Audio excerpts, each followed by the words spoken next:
YouTuber music is a topic mocked relentlessly by audiences and critics alike. It is rarely taken seriously by the mainstream, and more often than not ridiculed for its terrible quality and corny reputation. Thousands of creators have attempted to make a turn to music, but to no success, with it being overshadowed by negativity almost immediately upon its release. But there are a few significant exceptions. People that have managed to break out of the shackles of being YouTube musicians and have managed to become their own fully fledged artists. The question is, how did they successfully do this? Welcome to Escaping YouTuber Music.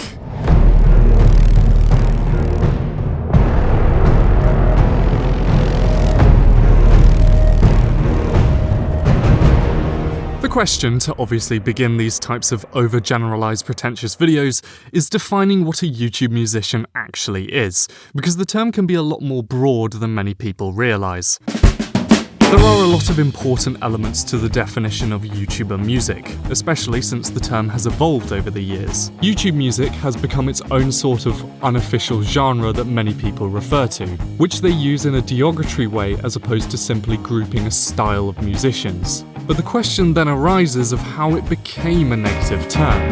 Firstly, for somebody to be a YouTube musician, it's important for them to have gained most of their notable success on YouTube. People with the likes of Ed Sheeran, The Weeknd, Clairo, and Charlie Puth began their careers on YouTube, but are rarely seen as YouTube musicians, due to how most of their audience discovered them after their YouTube origins. Ariana Grande is also a mainstream artist with YouTube origins. Her record label actually discovered her musical content and offered to sign her on. The difference, however, between them and the other stereotypical YouTube musicians is that they did not start their careers by making typical YouTube videos or featuring in many videos. Dodie, as good as her music is often considered to be more of a YouTube musician because of her appearances in Tom Scar sketches and making sketches herself. That is where part of the label comes from. A lot of these aforementioned musicians, when comparing them to YouTube musicians, did not really have an identity in YouTube culture. Instead, merely using YouTube as a platform to showcase their musical talents, or lack thereof. They also got out relatively early, before YouTube became its own big niche, rather than just a video sharing platform. Justin Bieber, for example, is the blueprint for a successful YouTube to mainstream music star. He's also probably the earliest example of a successful transition.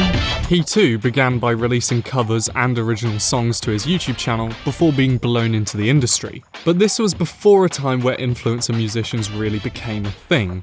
He didn't really have a name prior to making mainstream music. A YouTube musician, on the other hand, is typically somebody that is known by a larger audience for their involvement in YouTube itself, such as Dodie. Despite not really being a typical YouTuber by definition, she is known for associating with YouTubers and is hence labelled as one.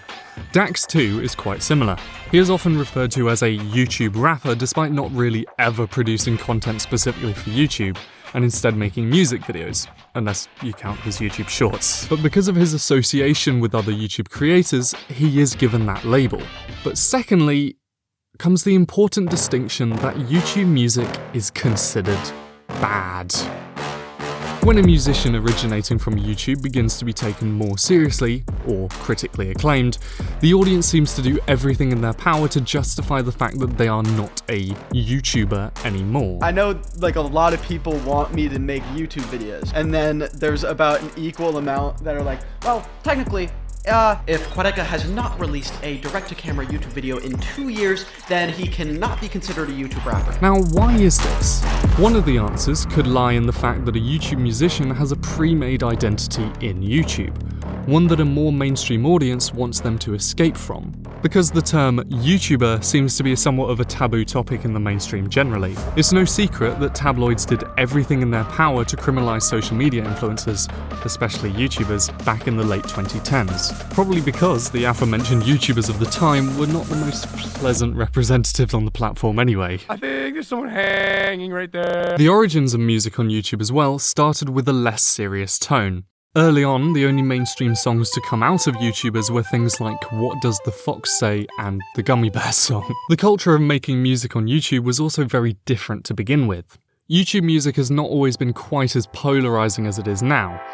My hypothesis, from what I've understood, is that music on YouTube was not taken seriously, for better and for worse, prior to 2017. Around this era, and many of the contemporaries from that era still continuing, the music produced was for the niche YouTube audience appeal. A lot of the songs by independent creators were intentionally humorous or based on an IP that they could parody. For example, parody music videos were absolutely massive on YouTube. You also, however, had a separate group of YouTube musicians that referred to themselves as nerdcore. This is a challenge to everybody in nerdcore. This is the group of people responsible for those gaming songs on YouTube. Think of those Five Nights at Freddy's songs or the Minecraft Creeper song. Nerdcore tends to be more privileged middle-class rappers who make music about purposefully geeky subjects. Video games, comics, sci-fi, you get the gist. And because they talk about these subjects, they're also interested in them, naturally, and are therefore often a part of the gaming communities on YouTube. Individuals like Dan Bull, for example, have not only collaborated with other creators, but know them personally.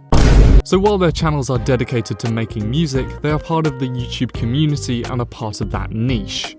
Similarly, people like Boy in a Band may have made songs to appeal to a wider audience, but since they were part of the actual YouTube community, they still had the association and label on them. Their frequent silly collaborations meant that they were seen as a YouTuber and not a mainstream musician. This is why, when one of these musicians comes out with an actual song, it is not treated with the same level of authenticity of other mainstream or indie music. Dan Bull's heart-wrenching masterpiece, I Hurt Myself, is quite an unfortunate example of this. The music video, context, instrumental, lyrics, and painful delivery lead to a rather killer track that works as a punch in the gut for anybody listening, but its emotional weight is discarded by the fact that it was released in an album that has this album cover. It also doesn't help that it was released between the albums Songs of Skyrim and Generation Gaming 12. This no doubt meant the mainstream didn't take people in the YouTube community who made music too seriously, especially since they collaborated with names that the tabloids hated so much. Post-2017, however, there seemed to be a shift from content creators into wanting to make music that is taken seriously. A notable early example is KSI's turn from making silly music like Lamborghini or Friends with Benefits to the release of his song called Creature. When they treat you like a motherfucking creature! Ironically enough, however, the shift of YouTube music culture to what it would become was started with Jake Paul versus Logan Paul's diss track war. No, I'm not even joking. Their diss tracks, along with Ricegum's disses, became so massive that they took the platform by storm. The music from all ends was by no means good, but it was a thrill to watch the drama unfold. From a mainstream perspective though, this did no good for the reputation of YouTube music, because the daily vlogging contemporaries like Logan and Jake were massively hated anyway. But it got them views, and that was the most important thing. This either directly or indirectly inspired the Sidemen diss tracks against each other. If the Americans could have a massive lyrical battle, why couldn't the British? But as aforementioned with KSI in particular, content creators wanted to make an actual point for their music, or wanted it to actually have a proper unironic appeal. The diss tracks seemed to be an avenue to get audiences to appreciate how good their musical talents were. How much wood can a woodchuck chuck if the woodchuck looked like you? By also generating drama around it so that they wouldn't lose attention from it. These origins of their music style was one that would not be taken too seriously, since it was rooted in foundations of some of the most disliked and criticised individuals, both on the YouTube platform and off. Their popularity as musicians was not necessarily taken too seriously. Either way, whether the culture liked it or not, with the Paul brothers coupled with the popularisation of the Sidemen and Ricegum, something new was on the horizon. The downside of this diss track era is that it brought prominence to a new group of artists, a new established genre, one that many would regard as being terrible. And that, of course, is YouTube rap. The difference between the prominent YouTubers who had moved into making rap music and the mainstream artists that started on YouTube is that they weren't necessarily starting as musicians and instead began their musical journey after gaining success. So more often than not, they are not necessarily good on the first attempt. Or the second, really. They had learned to entertain in one way. They knew how to be a YouTuber with an audience and had to cater towards them. There is a difference in attitude when comparing mainstream musicians, who might share the deepest parts of their life in music, but otherwise seem fairly anonymous, compared to YouTubers that will openly share their thoughts and opinions on any given topic to their audience. Being the host of a YouTube video is very different from being a singer. When you make an artistic performance, there is a lot of effort needed to put in to take out your ego and push it to the side. Whoa. Whoa. Part of acting is that you need to let go of your ego and truly give it your all. Obviously, in this case, YMS is talking about letting go of your ego when you're acting, but it's the same the other way round. As shown in this clip, actors could also be seen as comparable to YouTubers in this sense. Many actors are able to be versatile in making music as well as their acting careers, but they too, as a general rule, struggle to dissociate from what they are known for. It's only the exceptions that prosper. And why is that? Mostly because it takes a different kind of skill to set aside ego and make a musical performance. It's very difficult to completely let go of your ego and create a musical performance. When acting, or making a YouTube video, you build up a character that you're playing, which you have to let go of when you're singing. This is why Childish Gambino's This Is America works so well. It's so disconnected from the more comical characters he plays in films and TV shows. On top of this, as a general rule, they struggle to break the boundary of being taken seriously. End of Beginning by Joe Keery is quite an emotionally profound song that seemed to capture the hearts of every single TikTok user. If you're wondering, it's the When I'm Back in Chicago song.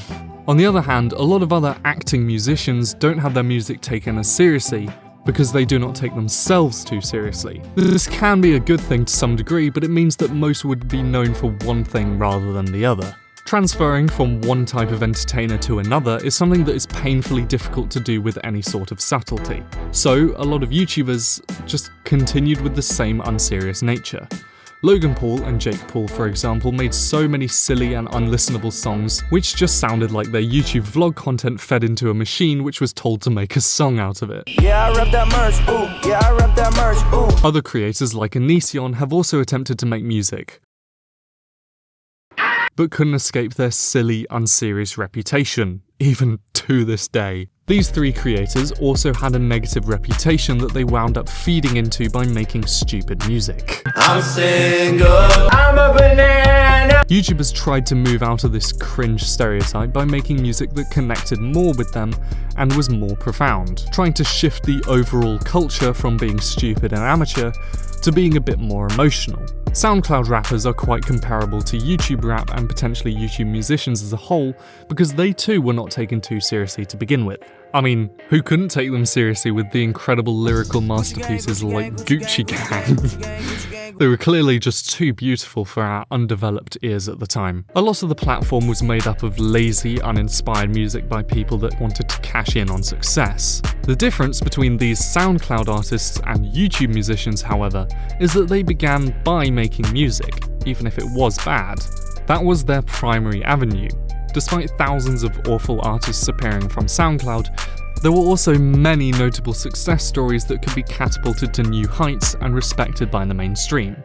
One of which could be the late Juice WRLD, who was praised by Eminem and featured on one of his best songs in recent years titled Godzilla. There came a point after a short while where there had been enough exceptions to the terrible stereotype of SoundCloud rap that it began to be looked at more fondly. This was probably accentuated by the loss of XXXTentacion and Juice WRLD as well. It worked as a sort of rose-tinted glasses hindsight effect for the whole platform, because two of the largest successes had tragically passed away. But even if that wasn't part of the reason, SoundCloud became a much more seriously taken genre because of all the success stories to appear. YouTube music is not quite as fortunate.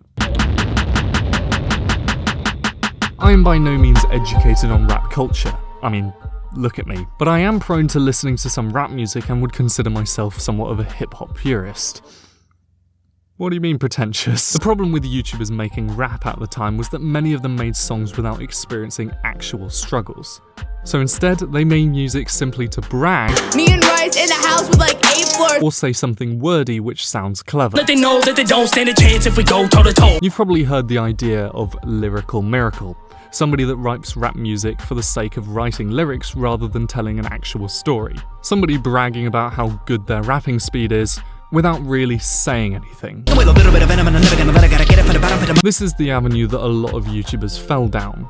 The easiest example of this is when mainstream rappers will emphasize the difficulties of growing up in an underprivileged culture, surrounded by gangs or otherwise poor living conditions. People that have already found success on YouTube are more likely to be quite privileged. At least have been for a while without needing to turn to music. Like how in Road to Shore's diss track against KSI, he mentions that KSI went to private school, a far cry from growing up in a difficult environment. Many of them, however, still opted to copying the writing style of rappers who had already worked well before them, most of them copying Eminem, let's be honest. With this context in mind, the genuine attempts to make more profound music by creators who didn't start as musicians would normally be fairly amateur. The music made by YouTubers is either an attempted creative expression or a way to gain some brand attachment or money from commercial success. Either way, it is rather amateur. On top of this, their audiences are used to their personality as a content creator rather than an actual artist. SoundCloud rappers began as a rapper, not an influencer. The artistic merit of a song is that it needs to come from a place of passion or pain. Because you're constantly told art comes from pain, right? To make great art, you got to experience pain along the way in childhood or whatever, then harness that pain, turn it into art down the line. But I don't know the meaning of the word pain. I've never experienced any true pain. First time I even saw the word pain, I was in a patisserie. Many YouTubers, especially ones with younger audiences, struggle to identify with actual hardship and therefore can't really express it in their music. These content creators struggle to break out of the appeal of what they already are. That's not to say that this is a common rule though. If we return to Dan Bull's I Hurt Myself, one would notice that the reason his song works so well is because it comes from a place of genuine pain and authenticity. It stands out compared to his other music because it's an actual experience he had, and it stands out compared to other YouTubers' music for the same reason. Gabbie Hanna and Dream, on the other hand, do attempt to make more profound emotional music, but it feels very inauthentic and cheap. It doesn't help that they are already hated by the majority of audiences anyway, which leads to people accentuating how bad their music is. Granted, their music actually isn't very good, but their reputation definitely contributed to the lack of leeway they were given when making their music. A lot of the concepts from Gabbie Hanna's Trauma Queen seem quite interesting or profound, but her lackluster emotional state present in her videos shines through massively. This inauthenticity that stemmed from the culture of making unserious music definitely would impact the supposedly serious music people were trying to make. When an artist isn't taken seriously, their music is bound to not be taken seriously either, such is evidently the case with Gabbie Hanna. But in this scenario, KSI is pivotal to the foundation of the YouTube rapper stereotype because he seemed to be the one to popularize it. The style from the diss tracks were more aggressive, lyrical rapping that seemed to seep into all their other music, which other artists produced. There seemed to be no foundational level of authenticity, which made the other more impactful music feel cheap or forced.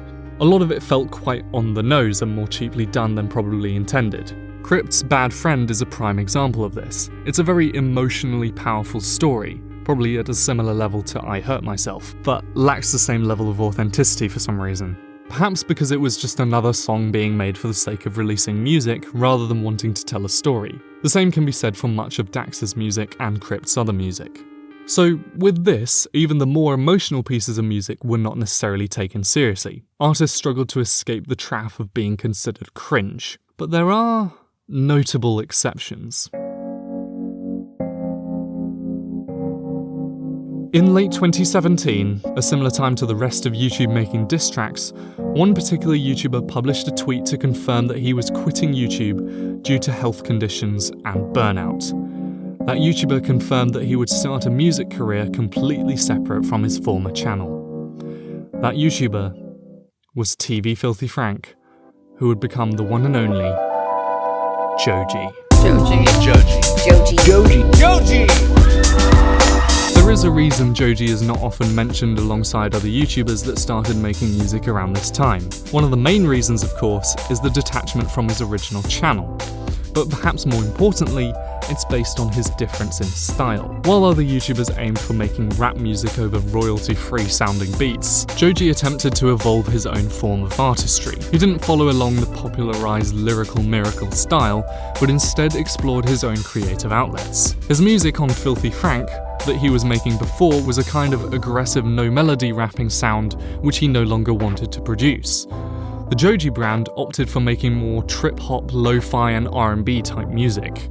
His more low-key indie style was a breath of fresh air to both his former audience and new listeners. The issue with the lyrical miracle rapping was that it appealed to the exact same audience that they already had and did not push any boundaries. That's not to say that Joji's initial releases were particularly groundbreaking, or good for that matter, but they had an edge over other rappers that seemed to be too scared to distance themselves from their former brand. Joji successfully managed to diversify and then perfect his sound to fit with what we would now associate as Joji music. A sort of heart-wrenching indie style that you would liken to James Blake or Bon Iver, more than any of his original YouTube peers. I guess, except for one, but we'll get to him. Joji had solidified himself enough that he had even co-produced for James Blake himself. His album, titled Nectar, is by far his overall greatest work, and his most celebrated album as well. It gained so much success outside of his original YouTube audience, gaining a lot more of a mainstream appeal, with Gimme Love being used in every single person's Instagram story ever.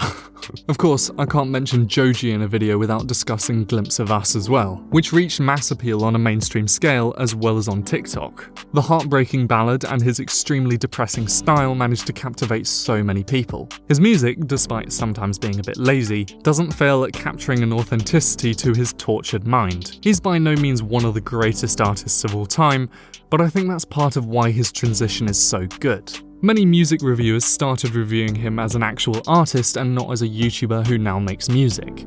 Anthony Fantano, for example, would review a KSI album and say that he's very impressed, only to give it a 5, while he would be very critical of Joji's work and say that he has a lot more potential. It's that subtle difference that shows that Joji is a true artist. Joji is not seen as a YouTube rapper, mostly because he's not a rapper, but more importantly because he didn't live up to the stereotype.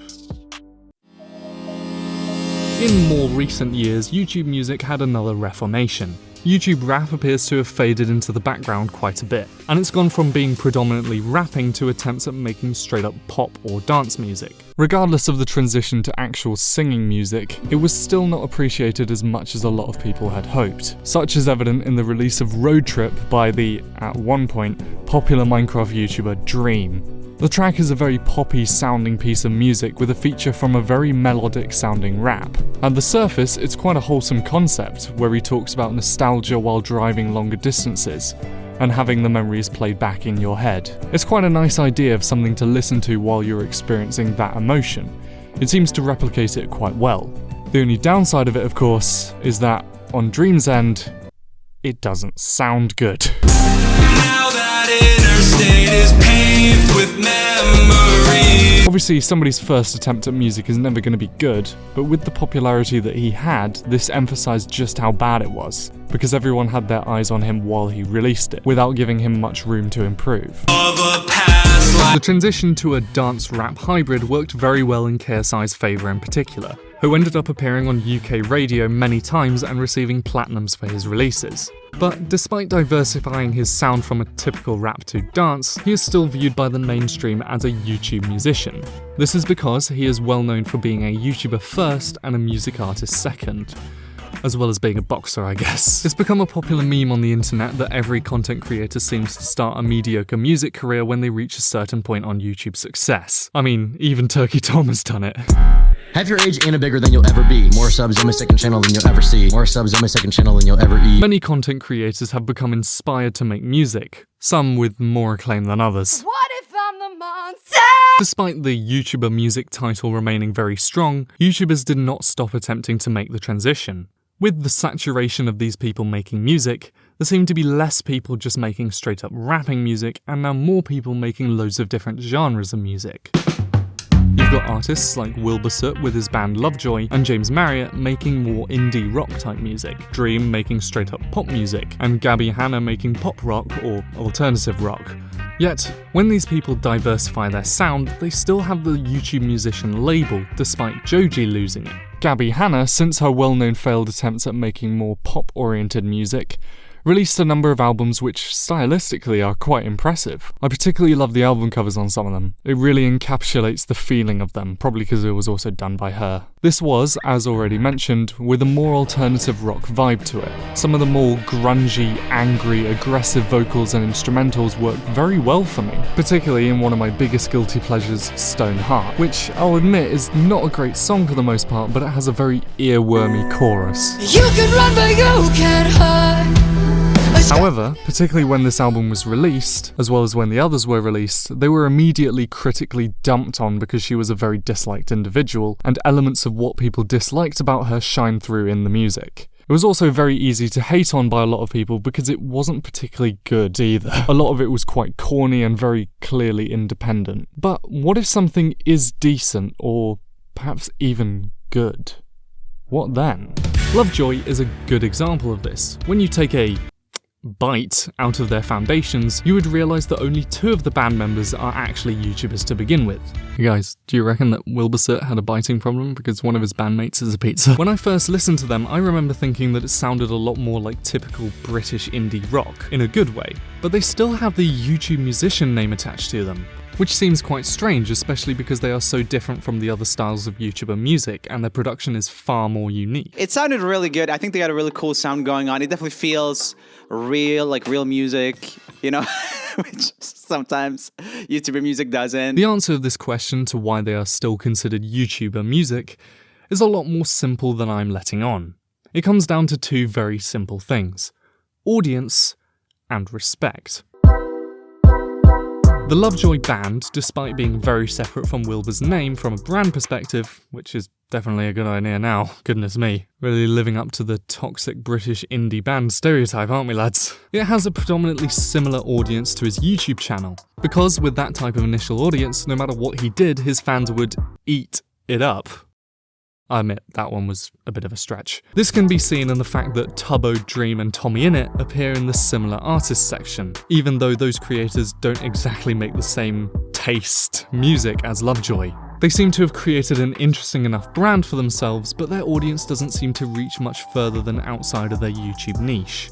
Comparing Wilbur Soot to Joji, one can note that George had a very different overall audience from his Filthy Frank content, while still keeping a lot of his original viewers hooked on his new path, because he evolved as an artist. It's a common joke that a lot of his audience is now teenage girls, which is funny compared to his terminally online teenage boy audience that he used to have. Wilbur Soot, on the surface, looks like he should experience the same thing, but it's so similar to the humorous music he was making that his audience remains consistent across all avenues of making music. Perhaps also the fact that he continued to work on his channel and independent music while trying to establish the Lovejoy brand didn't help, which perhaps he might no longer be doing, considering recent situations. He'll probably just need time to connect with a different audience, a concept that he might have to chew on for a bit. Another element to the attachment of YouTuber music is certainly respect amongst the mainstream, other artists, as well as listeners in general. Artists such as Dax are roped in with YouTube musicians a lot, despite claiming to not be a dreaded YouTube rapper. I'm a mainstream, not a YouTube rapper. This is because of how the audience doesn't necessarily take him seriously enough to be a mainstream musician. Similar to Lovejoy, while they are quite good at times, their heights do not reach quite the same levels of other bands, and hence are more of a cringe band that YouTube fans would listen to, from an outsider's perspective. The cultural shift from YouTube rap to more pop music has simply led to more bad pop music, which we certainly don't already have enough of. The more mass-appealing popular style that a lot of creators go for at the start of their music career is so saturated that there's much less chance now of new audiences seeing the appeal. It caters to everybody, and therefore caters to nobody. And because it's intended to cater towards a large audience instead of being built out of passion, it loses a lot of the quality.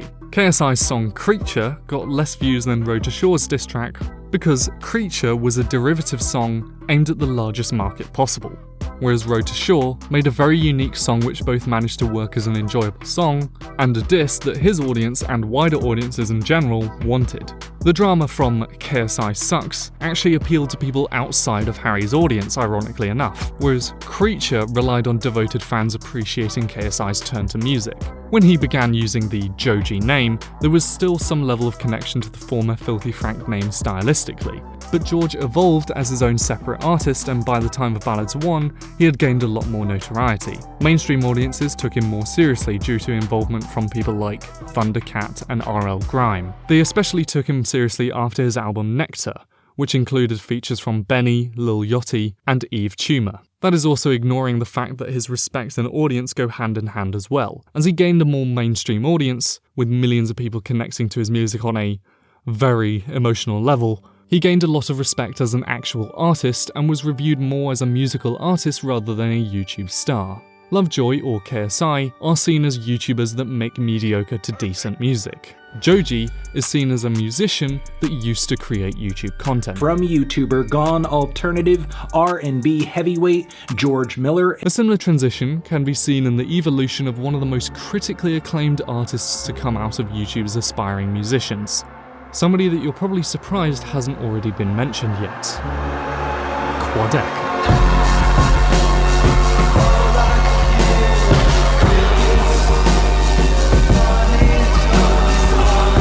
Ben Lasky, aka Quadeca, is probably best known by YouTube audiences for his diss track against KSI. Many fans of KSI will still view him as the guy that dissed KSI and will claim that they haven't heard him since. But that's because he's made a very different and significant name for himself in recent years.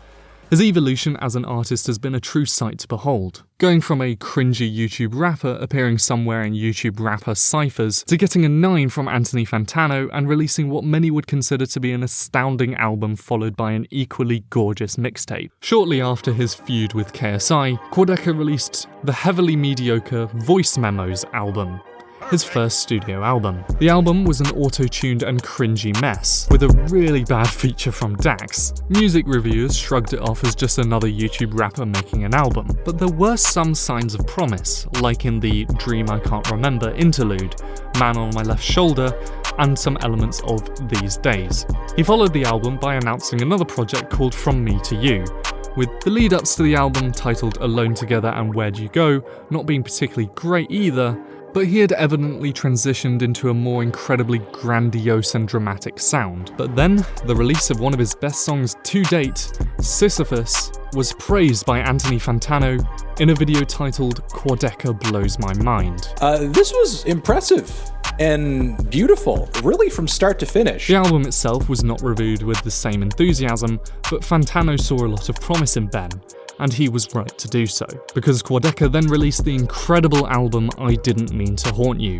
To this day, one of my favourite albums of all time, and something that could deserve its own video. Quadeca has just smashed it, man. His latest album is fire, huh? Very good. This really moved me. And then once those 3 hit, it really just like slapped me in the face. I think that this is actually a boundary pusher. From the moment I heard this track, I was blown away. It had a very particular impact. Fantano and many other music critics reviewed the album as a great artistic work by its own merit, not just as a great album by a YouTuber. Fantano would later even make a separate video to inform his viewers to take Quadeca more seriously because of the huge leaps his music was making at the time and still is making. And he took a huge risk trying something else and doing something in a totally different realm, and it's just kind of paying out as well in a different way. The album connected with people outside of Quadeca's original niche audience. The album is such a unique perspective and takes on grief, loss, and letting go. It connected with so many people in shocking ways. Grief tends to be a commonly done topic in music, already addressed quite well. But Ben managed to have a completely new and unique spin on it. A case example of Quadeca's transition from YouTube music to a real artist is in the 2 reviews by Professor Sky, where in the first one he discusses how great of a piece of art it is for terminally online boys, and in the second he tells an emotional story of his dying father connecting to the album in a very profound way. A lot of people didn't take Ben too seriously even when he did drop quite an amazing project, but after some time to let it brew, his artistic merits certainly shone through like the circle in the album cover. Quadeca was releasing good music from a critical standpoint, but it was only when audiences began to shift their perspective and respect him more that he lost the YouTube rapper name.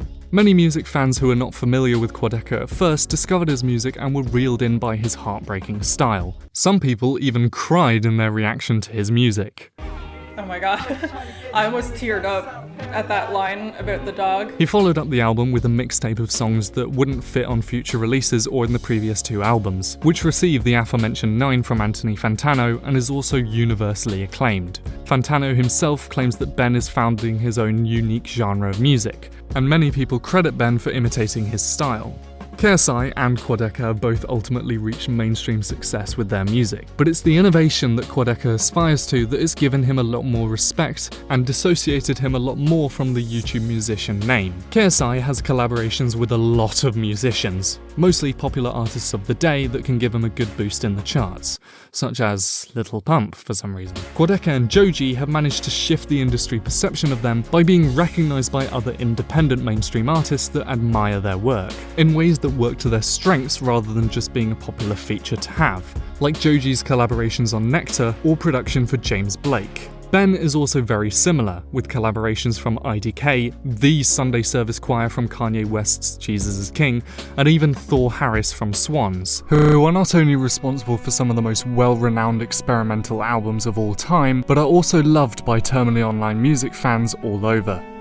Yes, including myself. But recognition from his other experimental music peers like Danny Brown, Breakance, or Kevin Abstract from the self-proclaimed biggest boy band since One Direction, Brockhampton, has solidified him as a true artist, now producing songs and albums for people like Lil Nas X and Dev Lemons, and performing at Coachella with Kevin Abstract. The industry perception of Joji and Quadeca as exceptions to other musicians is because they proved themselves as being good enough to break out of the stereotype and the name. Their successful collaborations with other artists also showed their versatility as opposed to a reliance on those artists. As aforementioned, the industry doesn't really take the genre too seriously, mainly because it is something that's fairly new and also they don't really understand it. This is on top of the fact that there is a decently long history of some less than mediocre content or music being posted on the platform. But while people have evolved quite a bit, the mainstream seems to be stuck in that era of thinking they're just not good. There have of course been attempts to change that, particularly with KSI trying to normalise the idea of people being YouTubers rather than hiding away from the name. Or with a lot more YouTubers like PewDiePie just embracing the fact that their music is pretty stupid. But since the genre was given that name because of how stereotypically bad it was, it means that when something becomes good, it's either an exception or is no longer considered part of the genre. Quadeca, for example, doesn't really hide away from being on YouTube. He appears frequently in Hivemind videos and engages with music critics like Anthony Fantano or Brad Taste in Music. But he is not seen as a YouTuber. He is more commonly associated with other niche experimental terminally online musicians like Danny Brown, Jane Remover, JPEG Mafia, or members from Brockhampton or Injury Reserve. When it comes to respect, one seemingly has to prove oneself worthy of becoming a proper musician.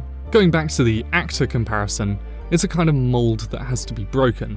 In both scenarios, it's a title that was originally given to them before. They start off as the thing that they are known for and then have to essentially prove themselves to be good enough at the other thing to be breaking out of that mold. Case examples are the likes of Olivia Rodrigo and Childish Gambino. It's a similar situation here, where people assume that they will only be good at the one thing they're known for, but they have to prove them wrong about. Because for example, Childish Gambino is an actor and a musician, whereas Dream is called a YouTube musician. You would never see people calling Leonardo da Vinci an inventing painter because he was good at both.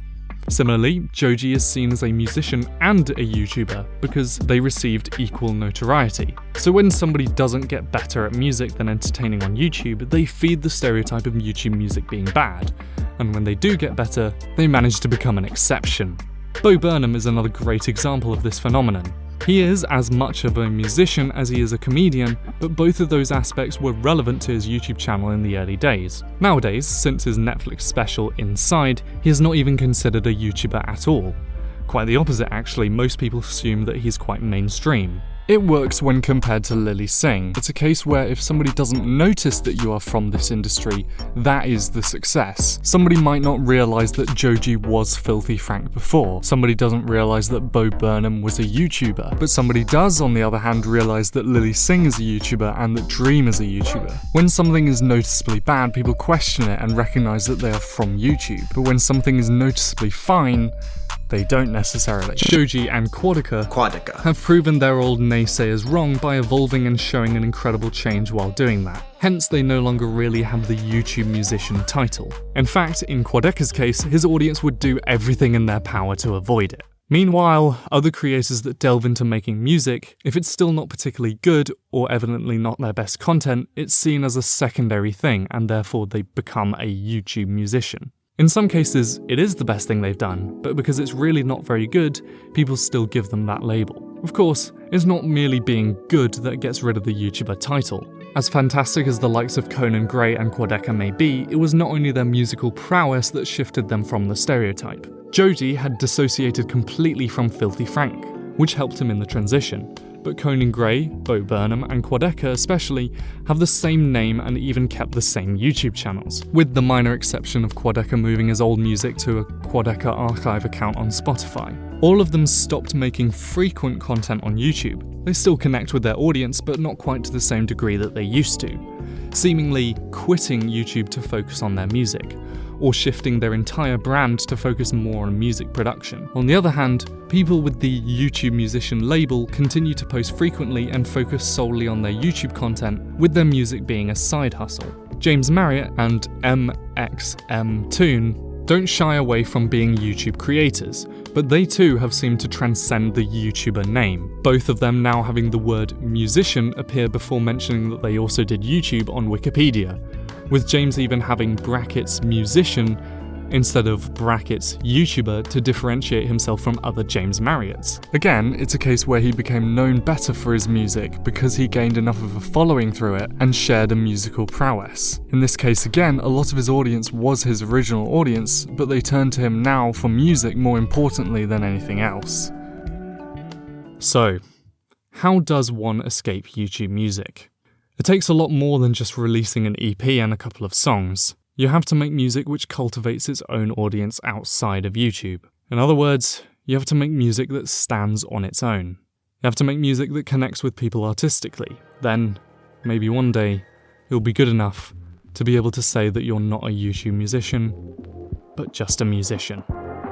Thank you very much for watching, and I'll see you again very soon.